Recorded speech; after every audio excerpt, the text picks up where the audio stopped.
Ini terjadi beberapa bulan lalu saat aku mengantar ayah ke rumah sakit. Ia mengeluhkan rasa sakit yang tajam di sisi kanan perut bagian bawahnya. Setelah beberapa tes, diketahui bahwa ayah mengalami gagal ginjal dan kondisinya bisa kronis jika sedikit terlambat. Dokter sangat marah karena ayah mengabaikan rasa sakitnya selama hampir setahun. 4 hari setelah operasi, keadaan ayah membaik. Namun karena kesalahan administrasi rumah sakit, ia harus dipindahkan ke bangsal umum. Kamar barunya sangat bau. Kuperhatikan memang seluruh koridor berbau seperti binatang mati.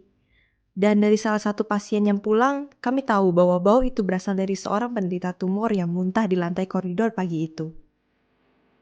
Kami sempat protes ke pihak rumah sakit, tapi karena tidak ada ruangan lain dengan tempat tidur kosong, akhirnya kami tinggal di kamar baru itu. Di sanalah aku bertemu si gadis tumor. Mungkin kalian bertanya, apa sih yang membuat cerita ini istimewa? Yang pasti, cerita ini bukan tentang perjalanan medis ayah, tapi tentang sesuatu yang lebih sulit kuungkapkan dengan kata-kata, dan akan selalu terngiang di pikiranku. Namanya Kinan, seorang gadis berumur 14 tahun. Ayahnya meninggal saat ia masih TK, dan kakaknya menikah dengan seorang mantan narapidana. Kini ia hanya berdua dengan ibunya yang bekerja sebagai cleaning service. Selama ini kupikir hal seperti itu hanya terjadi di film, tapi sekarang aku tahu. Bahkan film pun terinspirasi oleh kehidupan nyata orang-orang seperti Kinan. Kinan memiliki tumor seberat 8 kg di perutnya. Kondisinya sangat menyedihkan. Beratnya tidak lebih dari 35 kg. Dan untuk berdiri saja, dia tidak kuat. Dia benar-benar hanya kulit dan tulang. Nyatanya, dia kelewat kurus sampai dokter khawatir dia tidak akan selamat setelah operasi yang bahkan belum terjamin keberhasilannya. Ayah sempat berbincang dengan ibu Kinan, dan saat itu untuk pertama kalinya aku dengar suaranya, yang terdengar bahkan lebih lemah dari kondisi putrinya sendiri. Ibunya menceritakan sebelum ke kota, Kinan sempat menjalani operasi tumor. Operasi itu memakan waktu 12 jam, dan merupakan hasil sumbangan dari warga desa yang kasihan pada Kinan. Tapi sayang, dokter hanya bisa mengangkat 4 kg saja.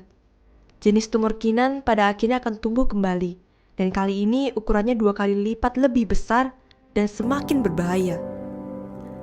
Hari ini aku kembali menjenguk ayah, dan tak sengaja aku melihat Kinan yang terbaring lemah ditemani ibunya. Ekspresi ibunya sangat tunduk dan lemah. Lemah bukan karena fisik, tapi karena kelelahan emosional. Dari penampilan pakaiannya, dia tampak kekurangan. Aku tidak pernah melihatnya tersenyum sekalipun. Mungkin dia sudah tidak mampu tersenyum. Di hati kecilnya, dia tahu Kinan tidak akan berhasil selamat. Tetapi ia berusaha keras untuk terus mempertahankan hidup putrinya.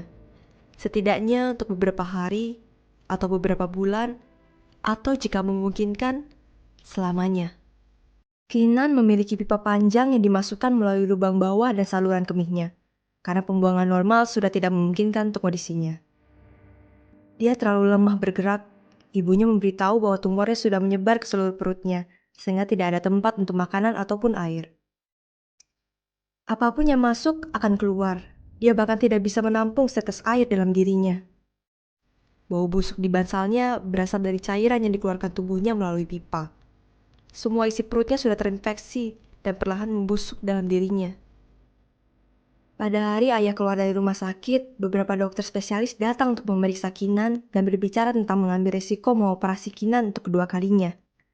Mereka memperingati ibu Kinan tentang tingkat keberhasilan yang sangat rendah, namun sang ibu memutuskan untuk mencobanya. Dia tahu dia tidak punya kekuatan dan uang untuk merawat gadis kecil itu. Operasi itu kesempatan untuk menyelamatkan atau membebaskan putrinya dari kehidupan neraka yang dialaminya selama bertahun-tahun. Saat itulah terakhir kalinya aku melihat Kinan. Aku menulis kisah ini pada hari terakhir aku melihat Kinan. Aku masih ingat dia menatapku dengan mata kosong.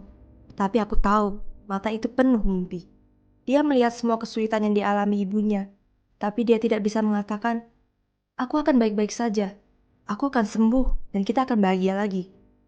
Aku masih ingat saat dia berkata pada ibunya, andai aku bisa makan pisang goreng. Aku tahu dia hanya mencoba bercanda, tapi kulihat ibunya menahan tangis. Dia bahkan tidak bisa bilang, ya sayang, kamu bisa makan sebanyak yang kamu mau begitu kamu keluar dari rumah sakit ini. Beberapa kali aku meminta ayah menanyakan kabar Kinan jika ia melakukan kontrol rutin ke rumah sakit. Tapi ayah tidak mendapatkan informasi apa-apa karena perbedaan seksi unit pemeriksaan. Saat libur sekolah, akhirnya aku menyempatkan diri pergi ke rumah sakit dan mendatangi kamar Kinan yang ternyata kini sudah kosong. Dokter yang menangani Kinan memberitahuku bahwa Kinan meninggal 2 bulan setelah operasinya. Melihat Kinan membuatku bertanya, kenapa orang khawatir tentang uang dan kemewahan saat mereka memiliki semua yang mereka inginkan? Membuatku malu dengan semua keluhan kecilku yang sangat tidak sebanding dengan beban Kinan. Mungkin kita tidak bisa membeli baju atau sepatu bermerek, tapi kita masih memiliki hidup.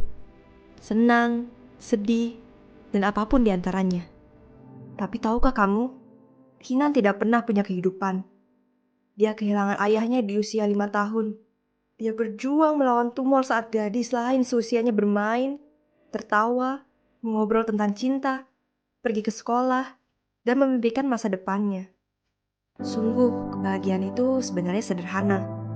Kita tidak perlu memiliki semuanya untuk menjadi bahagia. Cukup menerima dan menikmati apa yang sudah diberikan. Jadi, janganlah banyak mengeluh. Cukup jalani setiap proses kehidupan yang ada dengan terima kasih. Hingga akhirnya kita mengerti bahwa hidup itu akan selalu bahagia jika kita terus menerimanya dengan ikhlas, sabar, dan penuh rasa syukur.